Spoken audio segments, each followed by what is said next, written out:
నమస్తే, welcome to వార్తలు వాస్తవాలు. నేను సీతారామరాజు. ముందుగా ఈరోజు పత్రికల్లో వచ్చిన ప్రధానమైన వార్తలు ఒకసారి చూద్దాం. ముందుగా నమస్తే తెలంగాణ.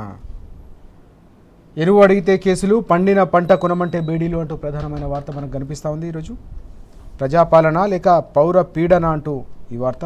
రైతన్నలపై పగబట్టిన రేవంత్ సర్కార్ అంటూ ఈ అంశం ప్రధానంగా మనం చూస్తూ ఉన్నాం. 2.5 ఏళ్లుగా అణచివేతల పర్వం రాష్ట్రంలో కొనసాగుతుంది. అన్నదాతలను వదలని కాంగ్రెస్ సర్కార్ ఆగ్రహించినా, ఆందోళన చేసినా కూడా ఎక్కడికక్కడ సంఖ్యలు వేస్తున్నారనే అంశం. కరెంటు అలాగే సాగునీళ్ళు ఇవ్వమన్నా కూడా కేసులే. భూములు ఇవ్వకున్నా కూడా భయభ్రాంతులకు గురి చేస్తూ ఉన్నారు. లగచర్ల నుంచి ఫార్మా దాకా కూడా ఇదే తీరు కొనసాగుతుంది రాష్ట్రంలో అనే అంశం. ఆదిలాబాద్ నుంచి అలంపూర్ వరకు ప్రాంతం ఏదైనా అన్నదాత పైన ప్రతాపం చూపిస్తుంది ప్రభుత్వం. కనికరం లేకుండా వ్యవహరిస్తోంది. ఎక్కడికక్కడ అణచివేయాలని చూస్తుంది తప్ప అన్నదాతల ఆక్రందనను కనీసం పట్టించుకున్న పాపన పోవట్లేదనే అంశం ప్రధానంగా కనిపిస్తూ ఉంది. దాదాగిరి సర్కార్, బెదిరింపుల దర్బార్ అంటూ ఎక్కడికక్కడ రైతులు ఎక్కడ నిరసన తెలిపినా వారిపై కేసులు, బేడీలు వేసి వారిని భయభ్రాంతులకు గురి చేసే ప్రయత్నం తప్ప సమస్యను పరిష్కరించాలన్న ఆలోచన ఇక్కడ కూడా కనిపించట్లేదనే అంశం. క్వింటాకు 19 కిలోలు అంటూ మరో వార్త కూడా కనిపిస్తోంది. తరుగు 2-3 కిలోల నుంచి మొదలుకుంటే చివరికి ఇప్పుడు 19 కిలోల వరకు క్వింటాకు తరుగు తీస్తున్నారంటే ఇక రైతులకు మిగిలేదేంటి అని చెప్పి అన్నదాతలు ఆవేదన వ్యక్తం చేస్తూ ఉన్నారు.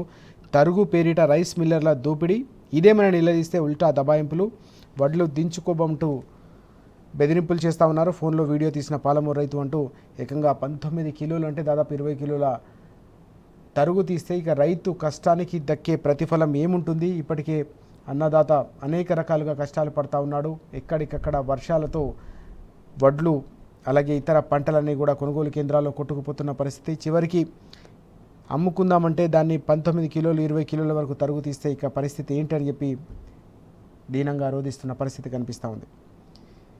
ఇక ఇండ్ల వింతలు, కండ్లకు గంతలు అంటూ వార్త. ఇందిరమ్మ ఇండ్లపై కాంగ్రెస్ సర్కారు జూటా లెక్కలు అంటూ ఈ అంశం.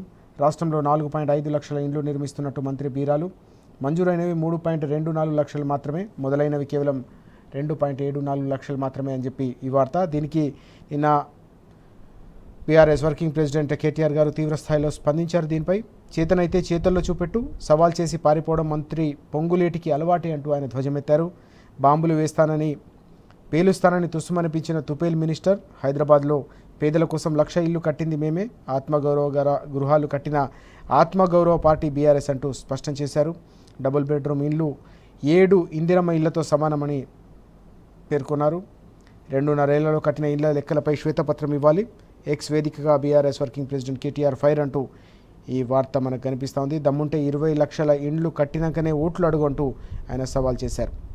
ఇక ఉద్యమకారులకు ఉద్యోగం ఇచ్చింది కేసీఆర్ అంటూ నిన్న కాంగ్రెస్ ఎమ్మెల్యే వీరేశం గారి సతీమణి చేసిన వ్యాఖ్యలు వైరల్గా మారాయి. మా ఇంట్లోనే సార్ సంతకం పెట్టి ఉత్తర్వులు ఇచ్చిండను అని ఆమె గుర్తు చేశారు. అలాగే జనసేనకు జర్నలిస్టుల సెగ అంటూ మరో వార్త. జనసేన నాయకుల మీడియా సమావేశం రసాభాస. నాగేశ్వర్, పాషం యాదగిరిపై నోరు పారేసుకున్న నేతలు. సంపత్ నాయక్ బూతులపై మండిపడ్డ పాత్రికేయులు అంటూ ఈ వార్త. సిగ నిలదీతతో సోమాజిగూడ ప్రెస్ క్లబ్ నుంచి నేతల పరుగు అంటూ ఈ అంశం కనిపిస్తూ ఉంది. ఇవి ఈరోజు మన పత్రికల్లో ప్రధానంగా కనిపిస్తున్న వార్తలు.